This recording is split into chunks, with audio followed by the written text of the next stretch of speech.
Assalamualaikum warahmatullahi wabarakatuh. Perkenalkan, nama saya Rabiatul Adawiyah, NIM 190101010682.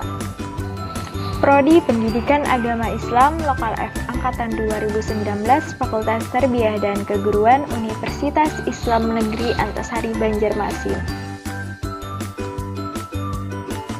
Di sini saya akan menjelaskan tentang perkembangan keagamaan pada usia lanjut. Selamat menyaksikan.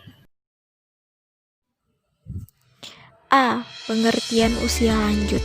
Sebelum kita memasuki pembahasan yang lain, yang harus kita ketahui adalah pengertian usia lanjut. Usia lanjut bisa disebut juga dengan lansia. Menurut J.W. Santrop, lansia adalah orang yang berusia 65 tahun ke atas, di mana usia ini akan membedakan seseorang masih dewasa atau lanjut. Sedangkan menurut Orlock, tahap perkembangan ini dibagi menjadi dua, yaitu lanjut dini yang berkisar antara usia 60-70 tahun dan usia lanjut yang dimulai pada 70 tahun hingga akhir kehidupan seseorang. Usia lanjut adalah usia di mana seseorang akan mengalami kemunduran fisik dan mental yang terjadi secara perlahan dan bertahap, yang biasanya dimulai pada usia 65 tahun. Adapun pada usia ini, manusia akan menghadapi sejumlah masalah. Masalah pertama adalah penurunan kemampuan fisik hingga kekuatan fisik berkurang, aktivitas menurun, sering mengalami gangguan kesehatan yang menyebabkan mereka kehilangan semangat. Masalah yang kedua, umumnya mereka dihadapkan pada konflik batin atau mental antara keutuhan dan keputusasaan. Mereka itu cenderung mengingat masa lalu, sehingga umumnya mereka yang berada pada tingkat usia lanjut ini senang membantu para remaja yang aktif dalam kegiatan-kegiatan sosial, termasuk kegiatan keagamaan. Selanjutnya, B. Karakteristik keberagamaan pada usia lanjut. Terkait pola keagamaan pada usia lanjut, maka penelitian yang dilakukan oleh Canva ia berkesimpulan adanya kecenderungan untuk menerima pendapat keagamaan yang semakin meningkat pada usia lanjut. William James mengatakan demikian, bahwa dimensi keagamaan akan tampak menonjol pada usia lanjut ketika kehidupan seksual mulai berakhir. Berbagai latar belakang yang menjadi penyebab kecenderungan sikap keagamaan pada usia lanjut. Secara garis besar, ciri-ciri keberagamaan di usia lanjut adalah: yang pertama, kehidupan keagamaan pada usia lanjut sudah mencapai tingkat kematangan.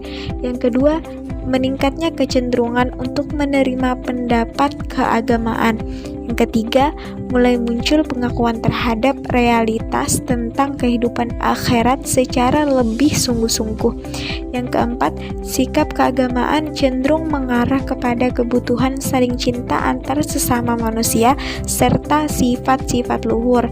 Yang kelima, timbul rasa takut terhadap kematian yang meningkat sejalan dengan pertambahan usia lanjutnya.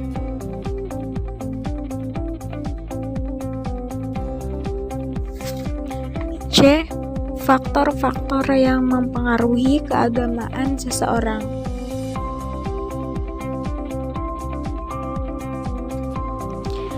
Kematangan atau kedewasaan seseorang dalam beragama biasanya ditunjukkan dengan kesadaran dan keyakinan yang teguh karena menganggap benar akan agama yang dianutnya, dan ia memerlukan agama dalam kehidupannya.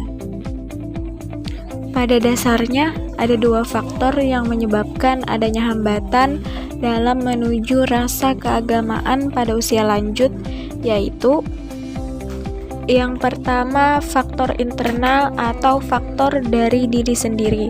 Faktor dari dalam diri sendiri terbagi menjadi dua, yaitu kapasitas diri dan pengalaman. Untuk kapasitas diri ini berupa kemampuan ilmiah atau rasio dalam menerima ajaran-ajaran. Terlihat perbedaan. Mereka yang mampu menerima dengan rasio akan menghayati dan kemudian mengamalkan ajaran agama tersebut dengan baik. Selanjutnya, untuk faktor pengalaman, semakin luas pengalaman seseorang dalam bidang keagamaan, maka akan semakin mantap dan stabil dalam mengerjakan aktivitas keagamaan. Namun, mereka yang mempunyai pengalaman sedikit dan sempit, ia akan mengalami berbagai hambatan dan kesulitan untuk dapat menunjukkan ajaran agama secara mantap dan stabil. Yang kedua, faktor eksternal atau faktor luar. Yang dimaksud faktor luar yaitu beberapa kondisi atau situasi lingkungan yang tidak banyak memberikan kesempatan untuk berkembang. Malah justru menganggap tidak perlu adanya perkembangan dari apa yang telah ada. Faktor-faktor tersebut antara lain tradisi agama atau pendidikan yang diterima.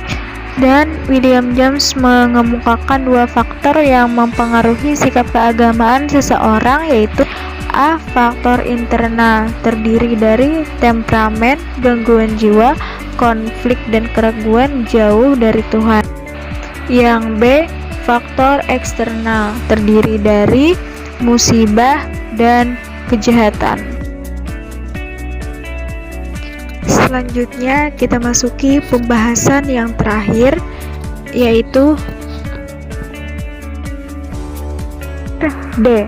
Perlakuan terhadap usia lanjut menurut Islam. Dalam perkataan terhadap usia lanjut diajarkan seteliti dan seteladan mungkin. Perlakuan terhadap orang tua yang berusia lanjut dibebankan kepada keluarga mereka, bukan kepada beban atau panti asuhan termasuk panti jompo, sehingga merawat orang tua dalam usia lanjut merupakan kewajiban bagi anak-anak maupun sanak keluarganya, yakni dengan cara-cara yang diajarkan di dalam Al-Quran dan Sunnah Rasul. Seperti dalam Quran Surah Al-Isra ayat 23-24. A'udzu billahi minasyaitonir rajim. Bismillahirrahmanirrahim. Wa qadara rabbuka alla ta'budu illa iyyah wa bil walidayni ihsana imma yablughanna 'indaka al-kibara ahaduhuma aw kilahuma fala taqul lahumā uffin wa la tanharhumā wa qul lahumā qawlan karīmā wakhfid lahumā janāha dhulli minar rahmati wa qur rabbirhamhumā kamā rabbayānī shaghīrā. Shadaqallahul 'azhim.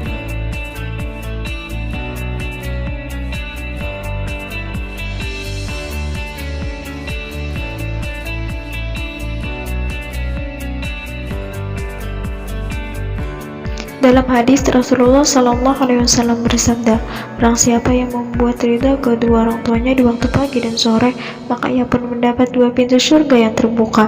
Dan jika membuat ridha salah satu di antaranya, maka akan terbuka satu pintu surga. Barang siapa di waktu sore dan pagi membuat marah kedua orang tuanya, maka ia mendapat dua pintu neraka yang terbuka.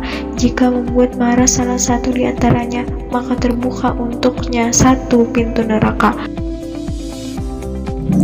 Sekian penjelasan dari saya, kurang lebihnya mohon maaf dan semoga bermanfaat.